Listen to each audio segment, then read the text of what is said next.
और महागठबंधन में तो एक भी नहीं है। चलिए कम से कम शुक्र है कि उन्होंने एक नेता तो माना। वो तो भाजपा को तो बोलते हैं कि भाजपा ये बड़का झूठा पार्टी है और क्या क्या भाजपा के बारे में बोलते हैं। पूरे देश से भाजपा को ही हटाने की बात करते हैं। तो एक तो उन्हें मिला। ऐसे ऐसे जितने हमारे नेताओं के साथ में वो बैठेंगे ना, तो उनको सब बीजेपी में एक से एक नेता उनको मिलते जाएंगे।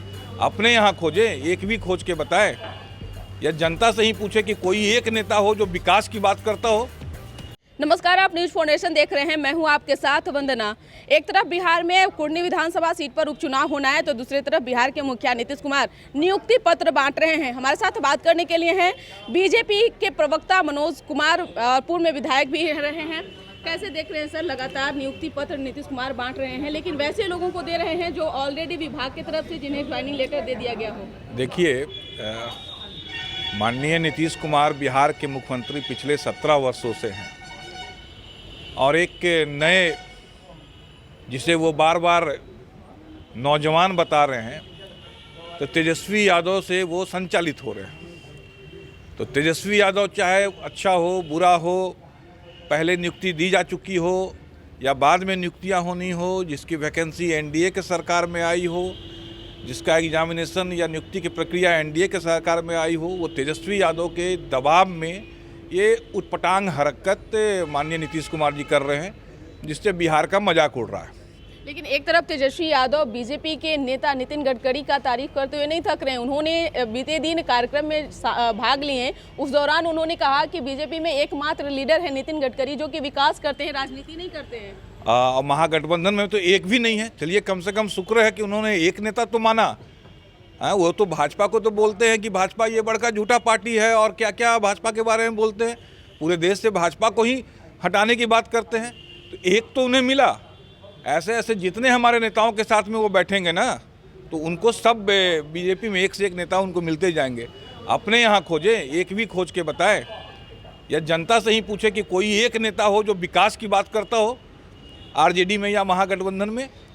इसलिए इनका कुछ भी कहना, ये जितने नेताओं के साथ में मिलेंगे बीजेपी के और साथ में काम करेंगे, तब इन्हें फर्क पता चलेगा। लगभग कई महीनों से राजद के प्रदेश अध्यक्ष जगदानंद सिंह पार्टी दफ्तर आना छोड़ दिए हैं। अब इन दिनों क्यास ये लगाया जा रहा है और सुर्खियों में भी है कि जगदानंद सिंह का जो है पद से हटाया जा सकता है और दूसरे जो है प्रदेश अध्यक्ष बनाया। अब ये राजद का अंदरूनी मामला है। अब वो अपने प्रदेश अध्यक्ष के साथ में क्या बर्ताव कर रहे हैं या क्या व्यवहार कर रहे हैं, तो ये उनका अंदरूनी मामला है। इसलिए भारतीय जनता पार्टी के तरफ से मैं नहीं समझ सकता हूं कि इसमें बहुत कुछ हम लोग को बोलने की आवश्यकता है। कुर्नी विधानसभा सीट पर उपचुनाव होना है और बीजेपी के तरफ से भी प्रत्याशी ने नामांकन कर दिया। महागठबंधन की तरफ से जदयू चुनाव लड़ रहा है। ओवैसी की पार्टी से प्रत्याशी मैदान में है, वीआईपी पार्टी से है। इस समीकरण को कैसे देख रहे हैं? कुछ नहीं, आप लोगों ने देखा पिछले जो 2 उपचुनाव हुए, निश्चित तौर पे एनडीए का स्वरूप बदल गया और महागठबंधन का स्वरूप बदल गया।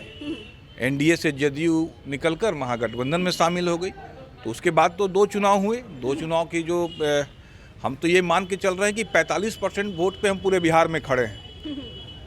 और रहा कुढ़न्नी का, तो कुढ़न्नी का चुनाव में हम लोग तो आज की डेट में 50% पे हैं। इसलिए कोई आए कोई जाए कोई फर्क नहीं पड़ता है। कुरन्नी में हमारे प्रत्याशी पूरे दमखम से लगे हुए हैं और वो बहुत आसानी से चुनाव जीतेंगे। लेकिन वीआईपी भी उम्मीदवार उतार चुकी है। जब पिछले बार आप लोग चुनाव लड़े थे तो गठबंधन में थे, लेकिन इस बार ऐसा नहीं है, तो कितना नुकसान होगा? मैं कहा ना कि वीआईपी के उम्मीदवार उतारने से क्या अंतर पड़ जाएगा, क्योंकि भूमिहार वोटरों को उन्होंने आकर्षित करने का काम किया।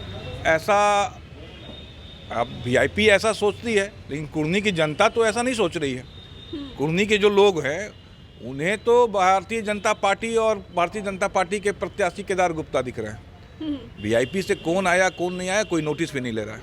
लेकिन मनोज कुशवाहा जो हैं वो कई बार वहां से 2-3 बार विधायक भी रह चुके हैं। हाँ, तो इन्हीं मनोज कुशवाहा को इसी जदयू, आरजेडी और कांग्रेस के सिंबल पे हमारे प्रत्याशी केदार गुप्ता जी ने भारतीय जनता पार्टी के सिंबल पे हराया है।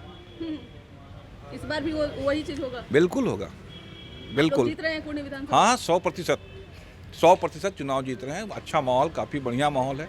हम 50% पे आज के दिन है और दिनों दिन हमारा इसमें और ऐड होता जा रहा है। बिहार में लगातार उपचुनाव हो रहे हैं। बीते समय में देखा जाए गोपालगंज मोकामा अब कुर्नी विधानसभा सीट पर हो रहा है। क्या लगता है कि इस चुनाव के बाद 2024 और 25 का जो आकलन है वो इससे आदमी कर सकता है क्या? हाँ, क्यों नहीं। लोगों का ये मानना था, और ये जो महागठबंधन वाले जिस हिसाब से राष्ट्रीय अध्यक्ष इनके जदयू के ललन सिंह जी बोलते थे कि हम 40 का 40 सीटों पे भारतीय जनता पार्टी को हरा देंगे, और जिस हिसाब का 7 दलों का गठबंधन का एक सब्ज बाग बिहार की जनता को बरगलाने का काम कर रहे थे, तो वो तो दिख गया इस चुनाव में। तो इसलिए ये महत्वपूर्ण तो है ही 2024 के लिए, 2025 के लिए महत्वपूर्ण है। बहुत बहुत शुक्रिया बात करने के लिए। तो आप सुन रहे थे क्या कुछ कहना था बीजेपी प्रवक्ता मनोज कुमार का। साफ तौर से इन्होंने कहा है कि कुर्नी विधानसभा सीट हम जीत रहे हैं, साथ ही साथ नियुक्ति पत्र नीतीश कुमार बांट रहे हैं। ये काफ़ी हास्यास्पद है क्योंकि वैसे लोगों को वो दे रहे हैं जो ऑलरेडी नियुक्त हो चुके हैं। मैं उनसे पूछना चाहता हूँ कि जब से बिहार में महागठबंधन की सरकार बनी कितनी वैकेंसियाँ बिहार में आई। यही नहीं, उन्होंने नितिन गडकरी को लेकर भी कहा कि तेजस्वी यादव को सिर्फ बीजेपी में एक नेता नहीं बल्कि और भी नेता दिखाई देंगे, बशर्ते उनके साथ वो काम करें। साथ ही साथ उन्होंने यह भी कहा है कि हमें तो महागठबंधन में कोई भी ऐसे एक नेता दिखाई नहीं दिए। जब तेजस्वी यादव और नितिन गडकरी का तारीफ कर रहे हैं तो उन्हें तो इस बात की अंदाजा हो गया होगा ना कि बीजेपी में कहीं ना कहीं विकास का काम होता है। इस पर बस इतना ही। बने रहिए न्यूज़ फोनेशन के साथ। अब तक हमारे चैनल को सब्सक्राइब नहीं किए हैं तो कर लीजिए। धन्यवाद।